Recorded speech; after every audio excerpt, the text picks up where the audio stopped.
निश्चित ही वो उपजाऊ नहीं है या उसके ऐसे तत्व उसमें नहीं है, उसका स्वास्थ्य ठीक नहीं है जिसमें हम कोई चीज उसमें उगा सके।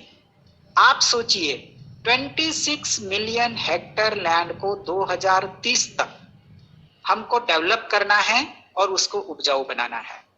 प्रश्न ये भी आ सकता है कि 26 मिलियन हेक्टेयर करना है तो हमारे ऑडिट के हिसाब से कितनी लैंड है, जो भारत की मैं बात कर रहा हूं, जो उपजाऊ नहीं है, जो वेस्टलैंड है, वो करीब करीब 93 मिलियन हेक्टेयर।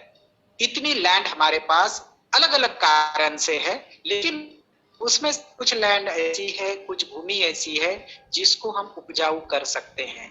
और हमने जो टारगेट लिया है और वो सारे विश्व में इंटरनेशनल लेवल पे जो कमिटमेंट है, तो उसमें सबसे बड़ा महत्वपूर्ण जो काम रहेगा वो है कि इस वेस्ट लैंड को यूजफुल लैंड में कन्वर्जन करना। और उसमें हमें आज जो शिक्षा मिली है कि हम उसको कैसे उपजाऊ कर सकते हैं, तो ये होलिस्टिक अप्रोच ही हमें काम देगा, जिसके वजह से हम हमारे धरती की सुरक्षा कर सकेंगे। तो इस तरह से हमारे सामने चैलेंज भी है तो हमारे सामने अपॉर्चुनिटीज भी है। अगर हम सोचे कि अगर ये 26 मिलियन हेक्टेयर लैंड अगर उपजाऊ होती है तो इसमें कितने प्रकार की कितनी प्रोडक्टिविटी बढ़ेगी और कितना अच्छा होगा।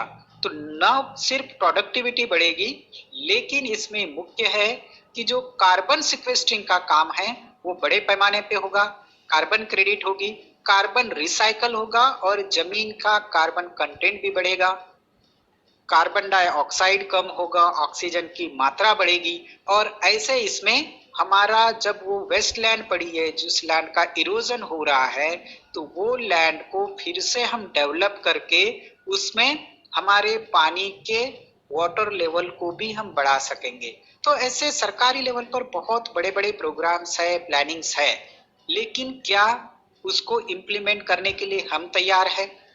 जब तक प्रत्येक व्यक्ति, हर व्यक्ति ये ठान न ले, जैसा दीदी ने कहा कि कौन क्या कर रहा है मुझे नहीं पता, लेकिन मेरा जो दायित्व बनता है वो मुझे पूरा करना है।